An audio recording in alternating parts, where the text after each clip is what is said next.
Hello friend, हमारे channel में आप सभी का स्वागत है। बाबा गोरखनाथ जी की कथा, बिना पानी के कुएं से जल निकालना।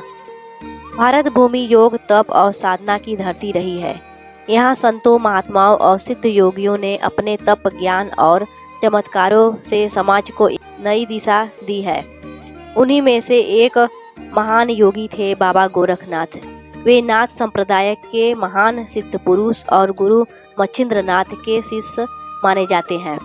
उनके जीवन की अनेक चमत्कारी और प्रेरणादायी कथाएं प्रचलित हैं, जिनमें आध्यात्मिक रहस्य और जीवन की गूढ़ शिक्षाएं छिपी होती हैं।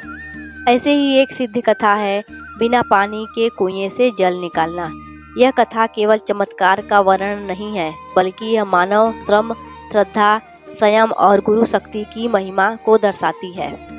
यह घटना एक सूखे इलाके में घटी थी, जहां कई वर्षों से बारिश नहीं हुई थी।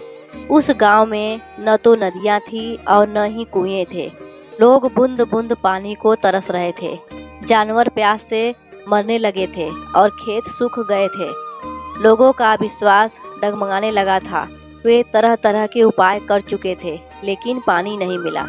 एक दिन गांव के कुछ बुजुर्गों ने कहा कि बाबा गोरखनाथ एक सिद्ध पुरुष हैं और अगर वे चाहे तो जल भी भूमि से प्रकट हो सकता है।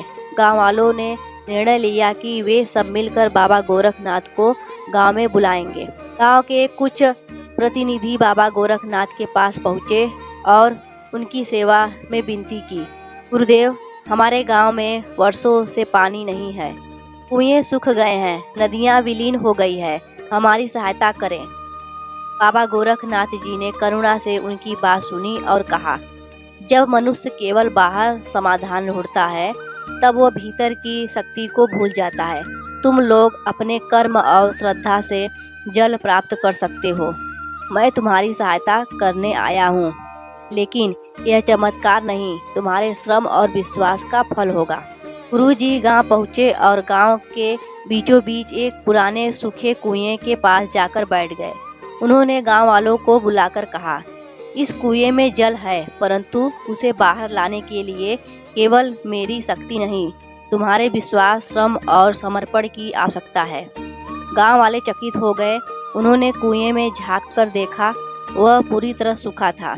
एक बूंद भी पानी नजर नहीं आ रहा था। फिर भी बाबा गोरखनाथ का वचन झूठ नहीं हो सकता, यह सोचकर सभी ने सहमति जताई। गोरखनाथ जी ने गांव वालों को आदेश दिया कि सभी लोग सुबह से शाम तक बारी बारी कुएं में बाल्टी डालें, भले ही पानी न आए। कोई भी कुएं में झांककर यह न देखे कि पानी है या नहीं। यह कार्य 12 दिनों तक लगातार करना होगा, बिना रुके, बिना संदेह किए।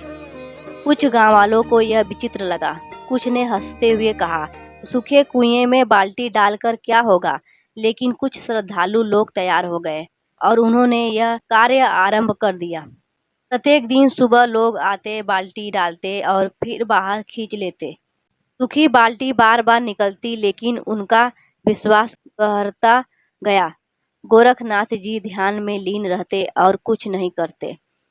5वें दिन कुछ लोगों ने शिकायत की, बाबा जी, इतना श्रम करने के बाद भी बाल्टी में पानी की एक बूंद तक नहीं है, यह व्यर्थ है। बाबा जी बोले, श्रद्धा वह दीपक है जो अंधकार में भी जलता है। यदि दीपक पहले ही बुझा दो तो सुबह कैसे होगी। कुछ लोग बीच में छोड़कर चले गए, परंतु कुछ लोगों ने श्रद्धा नहीं छोड़ी। वे रोज कुएं पर आते, कार्य करते और बाबा को प्रणाम करके लौट जाते।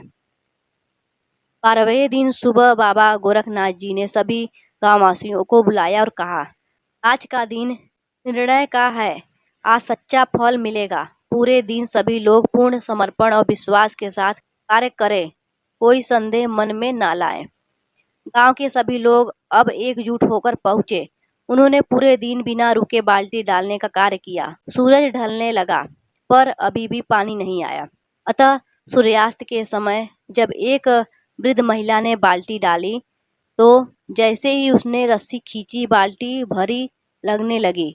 वह चौंकी और जोर से चिल्लाई, बाबा, पानी, पानी। जैसे ही बाल्टी ऊपर आई, वह पानी से भरी थी। ठंडा, स्वच्छ, जीवनदायक जल। गांव के लोग दौड़ पड़े। सभी ने कुएं में झांका। अब वह पानी से लबालब भर चुका था। यह जल तुम्हारे भीतर था, तुम्हारे श्रम में, तुम्हारी श्रद्धा में, तुम्हारी एकता में। जब मनुष्य सामूहिक प्रयास करता है और उसमें विश्वास जोड़ता है तो प्रकृति भी उसका साथ देती है। यह चमत्कार नहीं, तुम्हारे विश्वास की प्रणीत है। सूखा कुआं केवल बाहर नहीं, भीतर भी होता है। मनुष्य का हृदय जब संशय, आलस्य और मोह से भर जाता है तो वह भी सूख जाता है। अगर तुम उसी प्रकार श्रद्धा से भीतर झांकोगे तो आत्मा का जल भी बाहर आएगा। यह कथा केवल बाबा गोरखनाथ के चमत्कार की नहीं, बल्कि गहरी आध्यात्मिक और सामाजिक शिक्षाओं की है। बिना किसी बाहरी सहायता के केवल श्रम से पानी निकाला जा सकता है। असंभव कार्य भी संभव हो सकता है। गुरु केवल दिशा दिखाते हैं, कार्य शिष्य को करना होता है। गुरु की कृपा और शिष्य का श्रम जब मिलते हैं तो चमत्कार होता है। इस कथा में कई लोगों ने बीच में प्रयास छोड़ दिया, पर जिन्होंने धैर्य रखा वे फल के अधिकारी बने। गांव में जब मिलकर कार्य किया तब प्रकृति ने भी उनकी पुकार सुनी। यही सामाजिक एकता की महिमा है। तो बिना गति नहीं, श्रद्धा बिना शक्ति नहीं, श्रम बिना सिद्धि नहीं। जय बाबा गोरखनाथ जी।